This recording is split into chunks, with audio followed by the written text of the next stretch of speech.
За хуулийн төслийг дэмжиж байгаа. За хэдийд асуудал байна. За анх 90 онд хөдөлмөрийн гэрээгээр улсад явсан. Зарим нь буцаж ирсэн, зарим нь энэ танилцуулгуудаар харж 61.6 мянган хүн иргэнчлээс гарч Казахстан иргэншиж авсан байна. 1.7 мянган хүн буцаж ирсэн байна. Энэ гол нь одоо төр улс хөдөөж жагаад явсан улсад тэнд очиод тэтгэвэр авч чадахгүй байгаа. За энэ дэр сусад мөн Казахстан хөдөлмөр гэрээгээр ирчээд мөн тэтгэврээ тогтоолж чадахгүй асуудал байгаа. Тэгэхээр энэ хуулийн хэрэгжилтэйгийн гарын үсэг зурснаар бас хойших юу яах вэ? Урд юуг бас нөхөж оруулах уу? Урдад авч чадахгүй хохирогчдыг бас тэндээ Казахстаны тал тэндээ тэтгэврийн тогтоолгох. За нааш энэ дээрээ тогтоолж чадахгүй болсон. Энд нөгж тогтоолгын төлөв аюу асууя. Хоёрдугаар тэн хөдөлмөрийн хамгааллын шигэл тэтгэврийн асуудал төр тийш очсон тахирд тойр гэдгийн асуудлыг яаж шийдэж байна? Уг нь картаар нь актаар нь хөдөлгөж өгдөг олон улсын жишг байт юм байна тахирд тойр гэдгийн хувьд. Хөгжлийн бэрхшээлтэй иргэдийн хувьд энэ асуудлаар ямар байр суурьтай яаж хандж байна? За гэрүүл хөдөлмөрийн хамгааллын сайдын хамгаалан байсан гишүүний асуултанд хариулъя.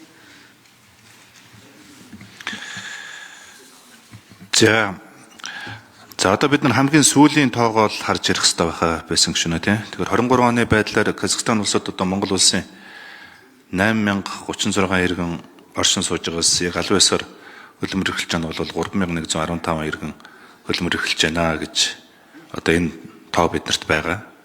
За тэгээд энэгээр яг энэ хилцээр зурагцснаар одоо яг тэр Казахстанд Монголоос очисон Казахстан руу очисон за Казахстанаас босч Монгол руу ирсэн иргэдэд одоо яг ямар боломжууд нэгдэх гээд байгаа юм бэ гэдэг асуудал хоёр боломж байна.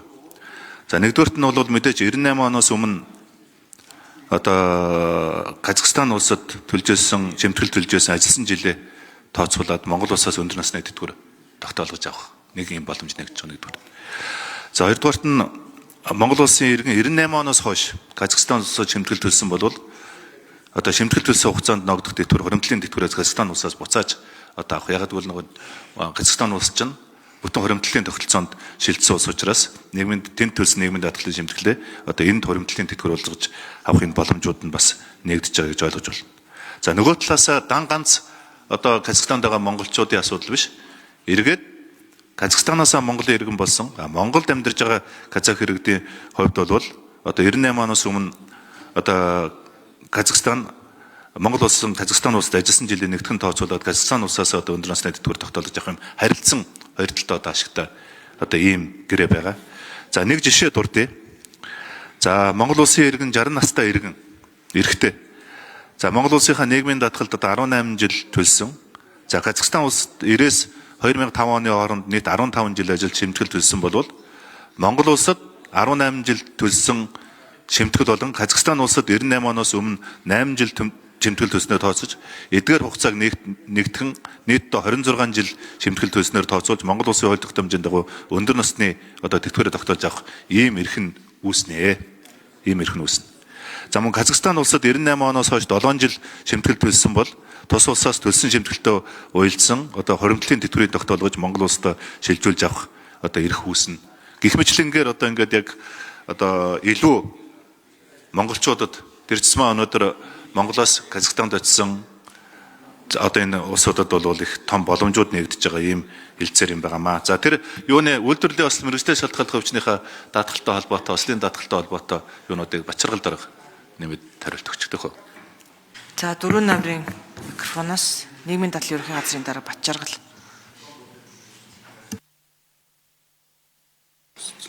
За бишин гэсэн асуултанд тодруулга өгье. Хилцээрээ зөвхөн өндөр насны тэтгэврийн асуудлыг зохицуулсан. За хөдөлмөрийн чадвар алдсны тэтгэвэр болон үйлдвэрлэлийн ослын тэтгэврийг хоёр тал өөр өөрсдийнхөө хууль тогтоомжинд заасны дагуу тэтгэврийг өгч олгохоор ингэж зохицуулсан байгаа. Баярлалаа.